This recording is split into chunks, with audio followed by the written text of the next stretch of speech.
failed governments. They don't know how to solve the problems.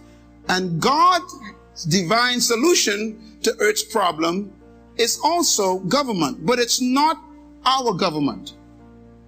This government I'm talking about was promised in the book of Isaiah. And the promise of God to all fallen mankind is you need an alternative government. And the government that God promised us is not a democracy, a dictatorship, or a communist government, or a socialist government. The Bible introduces a government that is a kingdom. Now that's important.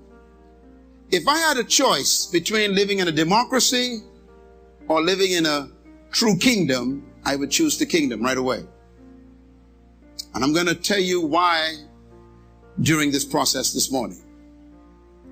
All the politicians and the social scientists and the economic programs of the world have been falling apart, and the only system that is yet to be tested on earth is the kingdom of heaven.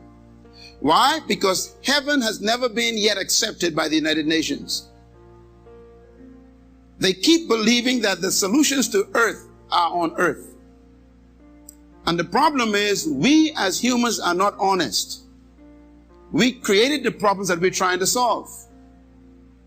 And I believe one of the smartest men that ever lived in our lifetime was a man called Albert Einstein.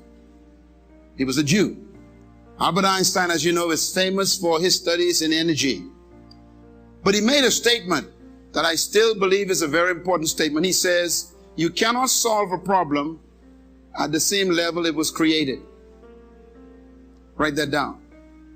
You cannot solve a problem at the same level it was created.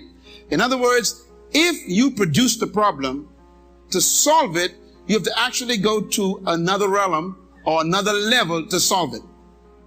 Our problem on earth is that all of our problems we created. And then we hire people, call them politicians, and tell them to solve it. But the politician is us.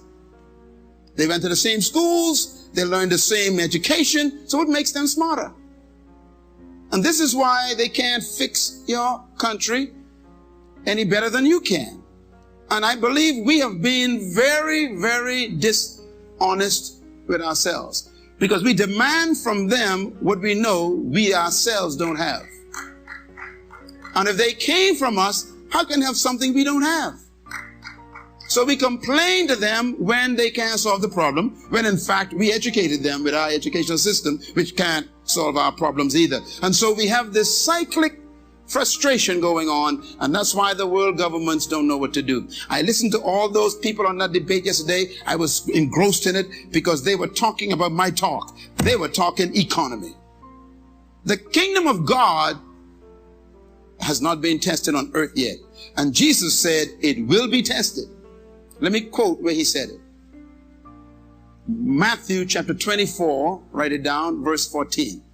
He said these words, and this good news of the kingdom of heaven shall be preached into the whole world, not heaven, into the world as a testimony. It shall be tested to all the nations, and then the end will come. Christ doesn't say that the kingdom will be tested after the end comes. He said when it's being tested, when man understands that his system can't work, when we finally get to the point where we throw our hands up and say, God, I don't know what to do with this. We need help from another place. Then God says, I'm going to let you have a glimpse of my system. And when all the nations admit that his system is better, then he says, I'll come back to earth. So the kingdom of God must be tested in our lifetime.